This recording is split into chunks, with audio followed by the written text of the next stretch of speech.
추운 겨울밤 72세의 노인은 욕실에서 발을 헛디뎠습니다. 아무도 그 사실을 알지 못한 채 밤은 지나고 아침이 밝았습니다.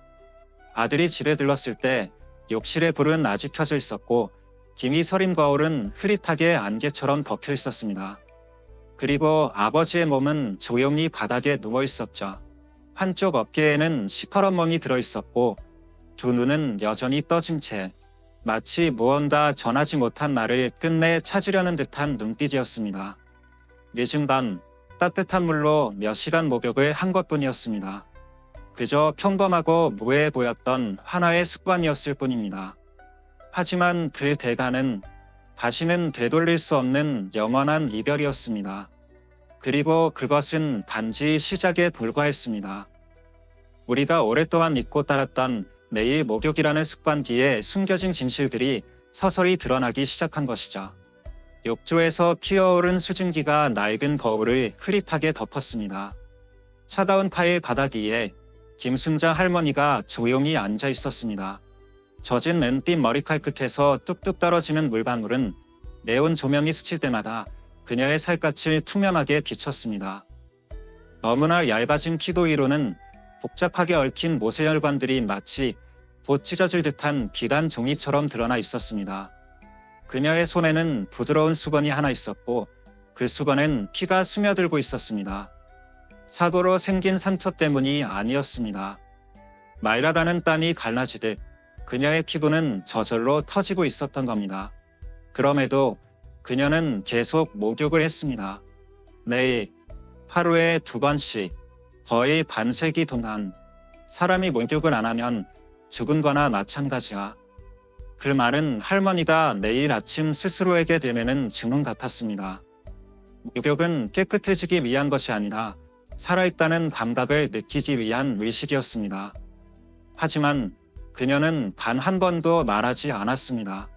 최근 몇 달 동안 목욕을 마칠 때마다 몸이 떨렸다는 것을 추위 때문이 아니라 훨씬 더 모호한 어떤 것, 몸속에서 무언가가 사라지고 있다는 감각 때문이었습니다. 이름 붙일 수 없는, 설명할 수 없는 상실감. 병원에 간 날 의사는 그녀의 피부를 바라보더니 한숨을 내쉬었습니다. 할머니의 피부는 오랫동안 물에 젖은 종이처럼 변했어. 지금은 바람 한 줄기만 스쳐도 찢어질 수 있어. 김 할머니는 웃었습니다. 정쾌하지도 기쁘지도 않은 웃음. 그저 마음속에서 조용히 부서지는 소리를 감추기 위한 웃음이었습니다. 의사는 그녀의 눈을 똑바로 바라보며 말했습니다. 할머니는 지금 좋다고 믿었던 습관으로 자신의 피부를 천천히 죽이고 계신 겁니다. 노인은 몸의 변화를 받아들이도록 요구받습니다. 하지만 정말 무서운 건 그 변화 자체가 아니다. 자신이 변하고 있다는 사실을 알아차리지 못할 때입니다. 익숙함은 때로 가장 조용하게 우리를 파괴하는 것입니다. 최근 한국에서 진행된 한 연구에 따르면 노인 10명 중 9명이 목욕 습관에서 중대한 실수를 반복하고 있다고 합니다. 피부가 건조한 건 나이 탓이라 믿고 목욕 후 어지럼증은 당연한 현상이라 여기며 끊임없는 가려움도 그냥 날씨 탓으로 넘깁니다. 하지만 실제로는 이 모든 증상은 면역 체계가 더 이상 싸우려 하지 않는다는 침묵의 신호였습니다. 말하지 않고 그저 조용히 물러나는 것입니다. 김순자 할머니는 처음도 아니고 마지막도 아닐 것입니다. 그녀의 작은 집, 욕실 거울에는 오늘도 어김없이 수증기가 살아 있습니다. 단 한 가지 다른 점은 이제 그녀는 더 이상 그 거울을 들여다보지 않는다는 것입니다. 첼시 어르신은 한때 국어 교사였습니다. 지나치게 엄격하고 시간을 철저히 지키는 성격 덕분에 학생들조차 그를 살아있는 시계라 불렀습니다. 이제 그는 78살, 혼자 살고 있습니다. 제자도 없습니다. 아내도 없습니다. 자식도 없습니다. 남은 건 단 하나, 오래된 욕조, 변하지 않는 습관, 그리고 한 가지 기묘한 믿음. 물이 피부를 붉힐 만큼 뜨겁지 않으면 나는 더 이상 인간이 아니다. 내일 밤 10시 정각, 그는 물을 42도까지 올립니다. 30분 동안 몸을 담그고 목욕을 마치면 환산 거울을 바라보며 스스로에게 속삭입니다. 이 타는 듯한 고통, 이게 내가 아직 살아있다는 증거야. 아무도 모릅니다. 그가 무엇을 두려워하는지 아무도 모릅니다. 그의 내면 어딘가에서 설명할 수 없는 감각이 피도와 함께 얇아지고 김서린 눈동자 속에서 점점 커지고 있었다는 것을 어느 날 그는 집 밖으로 나오지 않았습니다. 관리인은 3번 문을 두드렸지만 대답이 없었고 결국 문을 억지로 열었을 때 온 집안은 자욱한 수증기로 가득 차 있었습니다. 욕실 불은 여전히 켜져 있었고 경찰의 현장 기록에는 이렇게 쓰여 있었습니다. 피해자는 욕조 옆에 쓰러져 있었고 물은 계속 흐르고 있었다. 외산 흔적은 발견되지 않았다. 하지만 한 가지 사소한 단서는 무시되었습니다. 욕조 옆에 올려진 수건, 손톱으로 찍힌 듯 군데군데 긁힌 자국이 남아 있었던 겁니다. 마치 마지막 순간 누군가 무언가를 손으로 전하려 했던 것처럼 부검 소견은 이렇게 말합니다. 노화로 체온 조절 기능이 약해진 상태에서 장시간 고온욕으로 인한 급성 저하, 조용한 죽음이었습니다. 그리고 사람들은 말했습니다. 노인이니까 자연스러운 죽음이겠지. 하지만 이상한 일은 오랫동안 연락이 없던 그의 아들이 갑자기 장례식에 나타나 유품을 전부 폐기해 달라고 요구했다는 것이었습니다. 아무도 이유를 몰랐습니다. 단 한 사람, 맞은편에 살던 또 다른 노인 이웃만요. 그날 밤 들려온 흐릿한 속삭임을 기억하고 있었습니다. 아버지, 내가 그렇게 말했잖아. 그 습관, 제발 이제 그만두라고. 사층 412호 노인요양원 석양의 집. 그 밤엔 일시 어르신이 삽니다. 84살, 또래들보다 훨씬 건강합니다. 기억력도 또렷하고 눈빛도 맑으며 손발도 떨지 않습니다. 단 하나, 간호사들이 모두 특별히 주의하는 사안이 있었습니다. 유급을 거부한, 지속적으로. 이유를 물으면 유 씨는 늘 침묵했습니다. 몇 번을 다시 물어도 돌아오는 대답은 단 한 마디뿐이었습니다. 아내에게 약속했거든요. 다시는 씻지 않겠다고. 다들 아내를 잃은 충격의 만산이 시작된 거라 여겼습니다. 하지만 어느 겨울 아침, 그 사연을 모르는 신입 간호사가 유 씨를 억지로 목욕시키려 했습니다. 그날 유이 피부에 닿은 지 3분도 채 지나지 않았을 때 유 씨는 불에 타는 사람처럼 비명을 질렀습니다. 안 돼. 다시 끌고 가지 마. 미안하다고 했잖아. 일부러 그런 게 아니야. 욕실은 아수라장이 되었습니다. 간호사는 손을 떨며 말했습니다. 그 순간 어르신의 눈이 사람이 아니었어. 붉게 빛나고 있었어. 진짜로. 그 이후로 요양원은 유 씨에게 유교 강제 금지를 내렸습니다. 그렇게 사건은 잊혀지는 듯했습니다. 하지만 2주 후 유 씨는 그 신입 간호사를 조용히 불렀습니다. 내가 왜 씻지 않는지 얘기해 줄게. 근데 조건이 있어. 누금하지 마. 누구한테도 말하지 마. 말하면 그게 널 찾아갈 거야. 간호사는 고개를 끄덕였고 유 씨는 낮은 목소리로 속삭이듯 이야기를 시작했습니다. 그 해는 1982년이었지. 아내와 나는 숲속 개울가에 작은 나무집에 살았어. 아이도 없고 우리 둘뿐이었지. 어느 날 밤 눈이 내렸고 아내가 늦게까지 목욕을 했어. 평소 같으면 물소리가 멈췄을 시간인데 이상하다라고 욕실에 들어가니 그녀는 차가운 물에 잠겨 있었어. 그런데 내가 40년째 잠 못 이루는 이유는 그 순간 아내의 얼굴이 웃고 있었다는 거야. 난 그녀를 끌어올리려 했지. 이웃을 불러서 도와달라고도 했고. 하지만 그때 내 뒤에 들려온 건 아내의 속삭임이었어. 다시는 나를 만지면 안 돼. 그날 이후 물이 피부에 닿기만 하면 그 목소리가 들려왔습니다. 점점 더 선명하게, 점점 더 가까이서 간호사 양반은 나나 샤워를 하는데 내 귓가에 속삭이는 존재가 살아있는 사람인지 죽은 사람인지조차 분간이 안 된다는 느낌이 어떤 건지. 그 이야기를 들은 간호사는 어른처럼 식은 손을 붙잡고 방을 나왔습니다. 누군가에게 말하려고도 했지만 그날 밤 기숙사 욕실에 들어섰을 때 샤워기에서 흐르던 물소리가 이상하게 바뀌었습니다. 그리고 바로 그녀의 뒷목귀에서 들린 속삭임. 말하지 마. 살고 싶다면. 씹는다는 건 더 이상 청결을 위한 행위가 아니다. 그것은 무언가를 깨우는 의식이다. 이 문자는 DCS라는 이름의 비밀 의료기관 내부 기록에서 발견되었다. DCS는 임시감각부서 디파트먼트 오브 코그니티브 센서리 의 약자로 과거 보건복지부 산하에 있었지만 1996년 수많은 청문 끝에 모든 언론 보도를 금지한 채 폐쇄되었다. 그러나 이 기관은 결코 활동을 멈추지 않았다. 이 씨의 이야기는 실종된 간호사에 의해 기록된 것이 아니다. 그녀의 직원짐에 삽입된 초소량 녹음 장치, 바로 DCS가 제공한 장치에 의해 녹음되었다. DCS의 전직 요원이자 62세의 피부과 전문의였던 백 박사는 20년의 침묵을 깨고 그 기록을 다시 펼쳐든 마지막 인물이었다.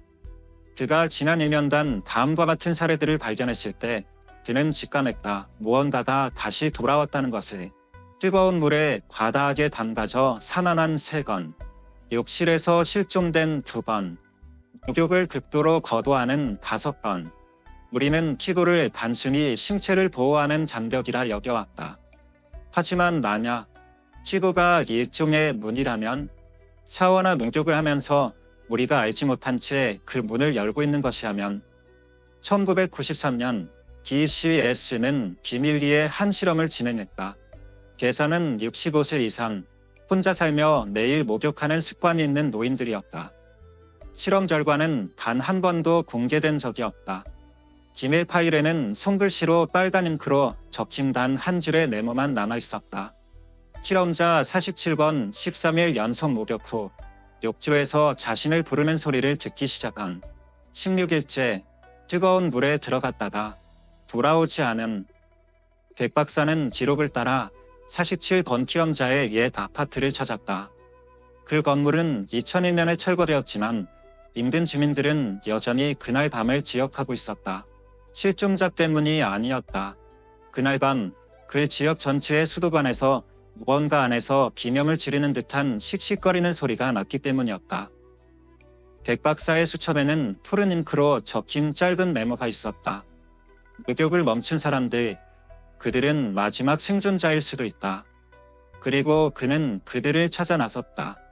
3주째 되는 날, 그는 74세의 한 여성을 만났다. 그녀는 깊은 산속에서 은둔하며 살고 있었다. 전기도, 수도도 없이. 그리고 목욕을 하지 않은 지는 12년이 넘었다. 왜 그렇게 사느냐는 질문에 그녀는 조용히 답했다. 물을 맞을 때마다 1997년에 죽은 남편의 얼굴이 보이기 때문이에요. 하지만 생전의 얼굴이 아니라 화장, 당시의 얼굴, 그리고 관자놀이에서 턱까지 깊게 갈라진 상처에서 아직도 물이 흐르고 있어요. 백 박사는 해가 지기 전 그 집을 떠났다. 비는 오지 않았다. 하지만 그의 귀 속에서 무언가 똑똑 떨어지는 소리가 들렸다. 차갑고 일정하게, 그리고 가까이에서. 산속집을 떠난 지 3일 후 백 박사는 서울로 돌아갔다. 돌아오는 길 그는 이상한 점을 하나 발견했다. 자동차가 다리 위를 지나고 아래로 강이 흐르는 지점을 지날 때나 그의 귓가에 아주 작은 소리가 들렸다. 물이 흐르는 소리가 아니었다. 그건 누군가 그의 이름을 속삭이는 소리였다. 배, 돌아와. 그는 고개를 저으며 창문을 열고 라디오를 켰다. 하지만 그 소리는 사라지지 않았다.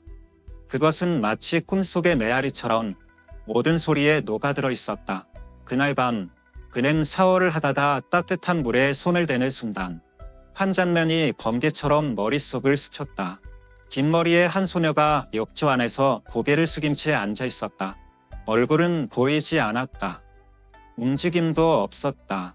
하지만 그 소녀는 백 박사가 단 한 번도 본 적 없는 아이였다. 그건 내 기억이 아니야. 그러나 그것은 너무나 선명하고 현실감 있어서 그의 온몸에 소름이 돋았다. 그는 샤워를 멈추고 몇 시간을 그대로 앉아 있었다. 두려워서가 아니었다. 자신의 기억을 의심하기 시작했기 때문이었다. 다음날 아침 그는 과거 DCS에서 협력했던 네타 연구센터를 찾았다. 그는 요청했다. 뜨거운 물에 접촉하는 동안 네타, EEG를 측정해달라고. 심경 반응을 확인하고 싶었다. 실험이 시작되었다.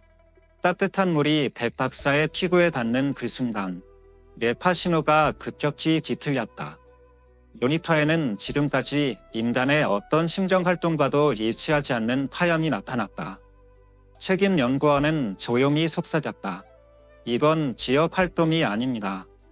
마치 외부의 어떤 주파수를 두뇌가 수신하고 있는 것 같습니다. 그날 밤 백 박사는 잠들지 못했다. 그의 머릿속에 그날 봤던 소녀의 모습이 다시 떠올랐다. 이번에는 더 선명하게 그녀는 천천히 욕조 속으로 가라앉고 있었다. 욕조의 안쪽 벽면에는 손톱으로 긁은 듯한 문장이 새겨져 있었다. 나는 당신의 딸이 아니야. 하지만 당신이 나를 죽였던 건 기억해. 백 박사는 의자에서 굴러떨어지며 가슴이 조여움을 느꼈다. 이게 어떻게 가능한가? 그는 자식이 없다. 누군가를 해친 적도 없다. 그런데 왜 그의 몸은 마치 오래전 잊힌 기억을 떠올리는 듯 떨리고 있었을까? 그는 다시 DCS의 기록을 열어보았다. 25년 만에 처음으로 그는 19번 파일을 자세히 들여다보았다. 연속 문격 실험에서 유일하게 실종되지도 죽지도 않은 인물. 그 인물의 이름 백 박사. 바로 그 자신이었다. 그런데 왜 그는 자신이 실험 대상이었음을 전혀 기억하지 못했던 것일까? 기록지에는 이렇게 쓰여 있었다. 결과 뚜렷한 가늠 없음.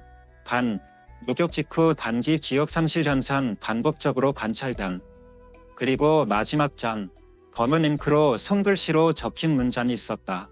만약 피험자 19번이 기억을 되찾기 시작한다면 즉시 연결을 차단할다. 그날 밤 백 박사는 잠을 이루지 못했다. 두려워서가 아니었다. 그는 무엇이 다가올지 기다리고 있었다. 그는 수도를 잠갔다. 전원을 모두 꽂았다. 모든 전자파가 나올 수 있는 기기를 떴다. 하지만 단 하나 끌 수 없는 것이 있었다. 머릿속 어딘가에서 계속해서 들려오는 물방울 소리. 처음엔 또 곧이어 물이 스며드는 소리. 그리고 그것은 점점 흐르는 물소리로 마침내 누군가가 귓가에 바짝 붙어 숨을 쉬는 소리로 변했다. 아직도 기억나지요? 그는 대답하지 않았다. 붕괴도 불리지 않았다. 심장은 북처럼 뛰고 있었지만 손은 여전히 책상 가장자리를 단단히 붙잡고 있었다. 속삭임은 계속되었다. 이번엔 아이의 목소리였다. 우리 같이 물속에 있었잖아. 당신은 먼저 가지 않겠다고 약속했어. 그런데 나만 두고 갔잖아. 그 순간 이미지 하나가 머릿속을 강타했다. 새하얀다. 금속 욕조. 손이 부드럽게 묶인 소녀가 욕조 안에 누워있다. 밖에는 두 명의 흰가운을 입은 사람들이 있었다. 그 중 하나는 백 박사 자신이었다. 그는 벌떡 일어났다. 식은땀이 비 오듯 쏟아졌다. 아니야. 그건 사실이 아니야. 나는 아이에게 실험 따윈 해본 적 없어. 하지만 그의 뇌는 기억하고 있었다. 그의 손은 떨리고 있었다. 마치 그 소녀를 직접 묶은 것처럼. 다음날 아침 그는 해체된 오래된 병원 지하에 있는 DCS의 옛 자료 보관실로 향했다. 열쇠는 아직 있었다. 녹슨 자물쇠는 쉽게 풀렸고 그 안의 자료들은 여전히 제자리에 있었다. 라벨 없는 서류란 하나에서 그는 이렇게 도장이 찍힌 문서를 발견했다. 프로젝트로 콜론 수중 기억 유도 실험 페이지 0 1989-1993 첫 페이지에는 이렇게 쓰여 있었다. 계산 10세 미만의 궁화 아동 물과 온도를 통한 기억 전손 가능성 탐색. 그리고 마지막 문장. 붉은 글씨로 임세되어 있었다. 기억은 흘러간다. 그러나 충분히 오래 습한 환경에 머무르면 새로운 숙지를 찾는다. 내가 숙지였나? 백 박사는 중얼거렸다. 그는 43페이지를 펼쳤다. 사진 한 장. 이름 나경 9세. 기고 문열파의 단한 반응. 19번과 기억 연결이 형성되었을 가능성 있음. 19. 바로 그 자신이었다. 그래, 나는 잊은 게 아니었어. 단지 내 것이 아닌 기억을 지니고 살아온 거야. 혹은 더 끔찍한 진실. 그 소녀의 기억이 나를 잠식해온가. 그는 폐쇄된 화장실에 낡은 세면대로 갔다. 수도꼭지를 틀었다. 물줄기가 흘러내렸고 물 위에 비친 얼굴은 백 박사의 얼굴이 아니었다. 그것은 사진 속 소녀의 얼굴이었다. 젖은 머리카락, 차가운 표정, 그리고 옷을 썼다. 백 박사는 무릎이 풀려 주저앉았다.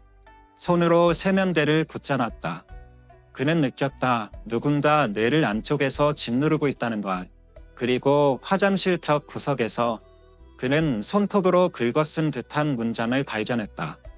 이 글을 읽는 사람이 있다면 나를 다시 돌아오게 하지 마세요. 백 박사는 USB를 책상에 올려놓았다. 장갑을 낀 손으로. 작업실은 닫혀 있었다. 벽은 밤음제로 덮여 있었다. 카메라는 꺼져 있었다. 신호도 연결도 없다. 그저 그와 검은 화면만이 켜지기를 기다리고 있었다. USB를 꽂자 단 하나의 파일만이 나타났다. MK081793FN의 MOB. 암호화된 이름이지만 그는 확실히 알고 있었다. MK 나경 081793 1993년 8월 17일 FN의 마지막 부분. 영상이 시작된다. 흐릿한 화면, 잡음이 섞인 영상, 천장에 달린 카메라, 하얀 방. 가운데에는 가슴 높이까지 닿는 금속 욕조가 있었다. 표시된 온도 42.5디그리 셀시어스. 그 안에 나경이 혼자 서 있다. 그녀의 손은 백 박사가 머릿속에서 봤던 것처럼 묶여있지 않았다. 나경은 스스로 물에 잠겼다. 자발적으로. 영상의 스피커에서 남자의 목소리가 들려온다. 나경, 오늘 꿈을 꾼 적이 있니? 나경은 바로 대답하지 않는다. 그저 카메라를 똑바로 응시하고 있었다. 저는 다른 사람이 된 꿈을 꿨어요. 혼자 사는 나이 든 남자였어요. 제가 물을 틀었어요. 그리고 무서웠어요. 물이 흐를 때마다 저는 저 자신을 봤어요. 3시 42분로 되감기. 나경은 중얼거리기 시작했다. 말은 분명하지 않지만 백 박사는 몸서리쳤다. 왜냐하면 그 목소리는 자신이 자주 했던 말과 너무도 비슷했기 때문이다. 너 기록은 내가 아직 살아있다는 증거야. 나경은 눈을 감고 점차 욕조로 가라앉아갔다. 화면은 적외선 모드로 바뀌었다. 245초에서 이상한 일이 일어나기 시작했다. 화면에 두 번째 얼굴이 나타났다. 나경의 바로 뒤에. 선명하지 않았다. 마치 파도, 증기, 내복된 빛으로 형성된 듯한 얼굴이었다. 하지만 그 눈은 떠 있었고 카메라를 똑바로 응시하고 있었다. 영상은 심하게 흔들리고 소리는 잡음으로 가득했다. 끝나기 전 나경은 눈을 떴다. 천장을 바라보며 바로 자신을 보고 있는 사람을 향해 말했다. 내가 물 속에서 죽으면 사라지지 않을 거야. 나는 나를 물에 넣은 사람 속에서 살아날 거야. 화면은 검게 변했다. 배경도 소리도 없었다. 오직 백 박사의 팔목에서 머리 꼭대기까지 퍼져오는 차가운 기운만 있었다. 그 아이는 죽지 않았어. 그녀는 나에게 들어온 거야. 혹은 더 나쁜 경우, 나는 내 자신이 아니었어. 그저 그녀의 기억을 담은 그릇일 뿐이었어. 백 박사는 급히 서류를 펼쳐서 나경의 생년월일을 확인했다. 1993년 8월 17일, 영상이 촬영된 당시 그녀는 갓 9살이었다. 그리고 자신은 1993년 8월 17일 영상이 촬영된 바로 그날 그는 교통사고를 당해 3일 동안 혼수 상태에 빠졌다. 의료 기록에는 이렇게 적혀 있었다. 환자는 의식을 회복한 후 단기 기억 상실 증세를 보임. 사고의 이유를 기억하지 못한. 사고 전 48시간 동안 자신이 어디에 있었는지 기억하지 못한. 혹시 그때였던 걸까? 그녀가 나에게 옮겨졌던 순간, 백 박사는 거울을 들고 얼굴을 살폈다. 그의 얼굴은 야리었고 눈은 깊게 들어가 있었다. 그의 눈동자는 더 이상 정면을 바라보지 않는 듯했다. 그저 안쪽에서 밖을 바라보는 것처럼. 그리고 나서 책상 위에 있던 USB가 타기 시작했다. 불꽃도 연기도 없다. 그저 겨울철의 니락처럼 서서히 녹아내렸다. 4월 27일 암호화된 주소로 백 박사에게 온 메시지. 서울 삼시 지하수역 첨부된 좌표를 확인하십시오. 우리는 욕조를 찾았습니다. 그리고 그 안의 것은 아직 따뜻합니다. 백 박사는 자정 가까이에 그곳에 도착했다. 지하수역은 1994년부터 화학물질 누출이라는 이유로 폐쇄되었지만 사실은 무엇인가를 봉인하기 위한 곳이었다. 그 무엇인가를 살아있는 사람들이 더 이상 기억할 수 없는 것. 길은 어둡고 습하고 비정상적으로 조용했다. 쥐도 없고 바퀴벌레도 없고 물소리조차 들리지 않았다. 오직 백 박사는 그가 걷는 발자국이 누군가의 오래된 꽃미를 걷고 있는 듯한 느낌을 받았다. 도착했을 때 그는 철제로 된 욕조 하나를 발견했다. 그것은 가정용 욕조 크기만큼 크고 금속이 바닥 콘크리트가 갈라진 곳에 깊숙이 놓여 있었다. 욕조 위에는 먼지와 곰팡이가 쌓여 있었지만 금속 표면은 여전히 반짝였다. 차가웠다. 욕조의 가장자리에 보대 한자로 새겨진 글귀가 있었다. 기업무소 기자 서수전. 기억이 돌아갈곳 없는 자들 물속에 거주한다. 방호복을 입은 한 기술자가 말했다. 우리는 열 탐지를 해봤지만 그 안에는 아직도 열기가 남아 있습니다. 그리고 또 한 가지 이상한 점은 욕조 안의 물이 외부 온도가 매우 높음에도 증발하지 않고 있다는 것입니다. 백 박사는 손을 욕조에 댔다. 그 순간 그의 머릿속에 하나의 이미지가 떠올랐다. 사람들이 줄을 서서 눈물을 흘리고 있었다. 그들은 차례로 욕조에 들어갔다. 그리고 그들이 물속에 잠기자 그들이 일어났을 때 그들은 더 이상 자신들이 아니었다. 낯선 사람들의 귀와 그들의 눈이 그를 바라보고 있었다. 그들의 입이 함께 움직이며 여러 다른 목소리로 한마디를 말했다. 마지막 사람이 모든 기억을 짊어져야 한다. 백 박사는 물러나며 헐떡였다. 그의 손은 떨리고 있었다. 두려움 때문이 아니라 그의 예부가 깨어나고 있었기 때문이다. 그의 머릿속에서 그의 것이 아닌 한 목소리가 울려 터졌다. 너는 문을 열었다. 이제 돌아갈 길은 없다. 옆에 있던 기술자가 비명을 질렀다. 백 박사님, 손이 색이 변하고 있습니다. 백 박사는 자신의 손을 내려다보았다. 검게 부풀어 오른 혈관들이 마치 잉크처럼 자신의 근육 속을 퍼져나가고 있었다. 혼란스러운 상태에서 그는 분정원의 격리실로 옮겨졌다. 그러나 이상한 점은 그의 모든 생명 지표는 완전히 정상이었다. 오직 그의 눈은 점차 회색으로 변해갔다. 안개색, 물이 응축된 색. 백 박사는 혼수 상태에서 꿈을 꾸었다. 욕조 바닥 아래에 있는 한 문. 그 문은 손으로 열리지 않았다. 그 문은 진짜 기억으로 열리는 것이었다. 주임이 자신이 본래의 기억을 되찾을 때 그 자신의 것이 아닌 문은 열린다. 하지만 그 기억은 무엇일까? 막염의 기억일까? 아니면 그 전에 물에 들어갔던 수백 명의 기억일까? 혹은 더 끔찍한 것은 그가 이 모든 것의 시작이었을지도 모른다는 것이다. 다음날 아침 연구팀은 이상한 것을 발견했다. 욕조 바닥에 있던 사람의 손가락뼈 조각 하나. 그 손톱에는 이렇게 새겨져 있었다. 백 박사는 한밤중에 깨어났다. 격리실의 조명이 흐릿하게 비치고 있었다. 탁자 위에 컵송물이 가볍게 흔들리고 있었다. 바람도 지진도 없었다. 하지만 그것은 마치 무언가가 땅속 깊은 곳에서 절규하는 듯한 흔들림이었다. 그는 일어났다. 발걸음은 그의 의지대로 가지 않았다. 마치 누군가, 아니 무언가가 그를 끌고 가는 것처럼. 복도에 있는 불빛들이 깜빡였다. 철문이 반쯤 열려 있었다. 그는 지나가며 자신이 욕실 앞에 서 있는 것을 보았다. 그곳엔 아무도 없었다. 단지 거울만 있었다.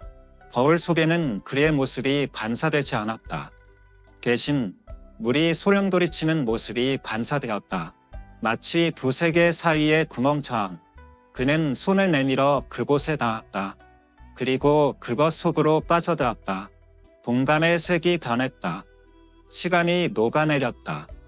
목소리는 물방울처럼 부서졌다. 눈을 떴을 때 백 박사는 물속에 잠긴 고대 도시 한가운데 서 있는 자신을 보았다. 사람은 없었다. 소리도 없었다. 하지만 돌벽에는 수많은 이미지들이 새겨져 있었다. 욕조에 들어가는 사람들, 증기 속에서 사라지는 사람들, 그리고 다른 사람의 눈으로 되돌아가는 사람들. 벽에는 한 그림이 있었다. 먼 영혼의 선지만은 찢어졌다. 한쪽은 물속으로 내려갔고 다른 한쪽은 새로운 몸을 찾아갔다. 그의 발 아래 수백, 수천 개의 유리처럼 빛나는 그림자가 물속에서 떠다니고 있었다. 여기는 떠도는 기억들이 모이는 곳이다. 한 목소리가 울려 퍼졌다. 어디서부터 오는지도 모르겠고 그의 가슴 속에서 들려왔다. 너는 나경을 찾으러 왔다고 생각하지만 그녀는 단지 문일 뿐이다. 진실은 너는 이곳에 속한 자였다. 바로 너, 다 물을 통해 기억이 순환하는 너를 처음 열었던 자이다. 백 박사는 부인하려 애썼다. 하지만 그때 그의 눈앞에서 수많은 기억의 조각들이 떠오르기 시작했다. 어린이를 물속에 내려보내는 고대 의식, 절대로 다시는 물 위로 떠오르지 못한 사람들의 기념, 그리고 고대 의복을 입은 자신과 똑같은 모습의 남자. 너는 나를 백이라고 부른다. 하지만 나는 다른 이름을 가졌었다. 1000년 전의 이름. 백 박사는 무릎을 꿇었다. 저는 누구인가? 그 목소리가 대답했다. 너는 마지막 기억을 담은 존재다. 흘러간 모든 기억을 진 자, 물의 손이다. 이제 너는 선택해야 한다. 그 물속의 도시에서 두 개의 문이 그의 앞에 나타났다. 하나는 현재의 세계로 가는 문이었으나 그는 모든 낯선 기억을 안고 가야 한다. 자신과 다른 사람을 구별할 수 없다. 다른 하나는 시작으로 돌아가는 문이었다. 그곳에서 그는 원래의 삶을 다시 살 수 있었지만 그게 바로 자신을 잊고 세상의 모든 기억에서 지워지게 된다. 선택하라, 백. 그는 손을 내밀어 왼쪽 문에 닿았다. 그 순간 도시의 모든 물이 거꾸로 소용돌이쳤다. 아래로 빨려 들어가는 것이 아니라 하늘로 치솟았다. 떠도는 기억들이 풀리지 않은 영혼들의 물부짖음처럼 끌어올랐다. 소용돌이 속에서 한 소녀의 얼굴이 떠올랐다. 말없이 그저 미소만 지었다. 깨어난 지 7일 후 백 박사는 여전히 살아있었다. 하지만 이제는 아무도 그를 그 이름으로 부르지 않았다. 병원 기록에는 이렇게 적혀 있었다. 남선, 약 60대 70세, 신분증 없음, 가족이 오지 않음. 기억은 거의 그대로였다. 하지만 그 모든 기억은 그의 것이 아니었다. 나는 그 고대 마을에 있던 모든 사람들을 기억한다. 누가 처음으로 물의 문을 열었는지 기억한다. 버려진 아이도 기억한다. 나겸의 눈빛도 기억한다. 나는 태어나지 못한 사람들까지 기억한다. 간호사는 말했다. 그는 잠을 자지 않는다고. 의사는 말했다. 그의 뇌는 외부의 기억을 저장하는 서버처럼 작동한다고. 백박사, 아니, 한때 백이라 불렸던 이름을 가진 그는 이제 존재해서는 안 되는 기억들이 모여드는 곳이 되었다. 어느 날 밤, 그는 조용히 병원을 떠났다. 아무도 보지 못했다. 어떤 카메라도 그를 찍지 못했다. 그저 그의 침대에서 복도로 흘러나오는 작은 물줄기만 있었고, 그것은 배속으로 사라지듯 아무도 그곳에 있었던 적이 없던 것처럼 사라졌다. 며칠 후, 대도시 곳곳에서 사람들은 이상한 현상을 기록하기 시작했다. 노인들이 같은 앞몸을 꾸기 시작했다. 그들은 욕조에 몸을 담그고 그들 주위에는 수백 개의 손이 그들을 물속으로 끌어내리려고 했다. 몇몇 사람들은 목욕 후 자신의 이름을 기억하지 못했다. 그들은 여전히 말을 하고 여전히 살아있었다. 하지만 거울을 들여다볼 때나라 낯선 얼굴이 보였다. 부산에서 8살 난 소녀가 계속해서 다친 원을 그리며 썼다. 나는 다른 사람들의 기억이다. 하지만 나는 돌아가고 싶지 않다. 한때 해체된 BCS 조직이 갑자기 다시 나타났다. 붕괴되지 않았다. 아무 설명도 없었다. 그들은 조용히 뜨거운 물에 접촉한 후 신원을 잃어버린 사람들의 기록을 수집하고 있었다. 내부 문서 중에 이런 구절이 있었다. 식구는 사라지지 않았다. 그는 뿌리가 없는 주체가 되어 전체 기억 체계를 가지고 있다. 그리고 그가 그것을 퍼뜨리고 있다. 의식 연구계에서 한 가설이 제기되었다. 기억은 만약 습한 환경에서 너무 오래 쌓이게 되면 복제하려는 시도를 할 것이다. 살아나려는 것이 아니라 잊히지 않기 위해서.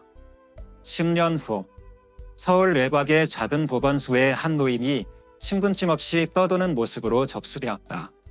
그의 피부는 노화되지 않았다. 눈은 는색이었다. 맥박은 안정적이었다. 하지만 뇌파는 한국에서 기록된 어떤 지인과도 일치하지 않았다. 간호사가 이름을 물었을 때 그는 조용히 웃으며 말했다. 나는 이름이 없다. 나는 그들이 머무는 곳일 뿐이다. 그들이 누구인가? 간호사가 물었다. 너희들이 잊어버린 사람들이다.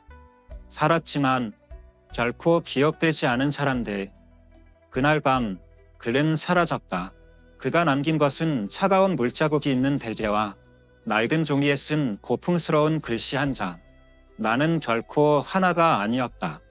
결코 나 자신도 아니었다. 나는 아무도 기억하지 않는 기억이다. 그리고 물은 내가 돌아갈 곳이다.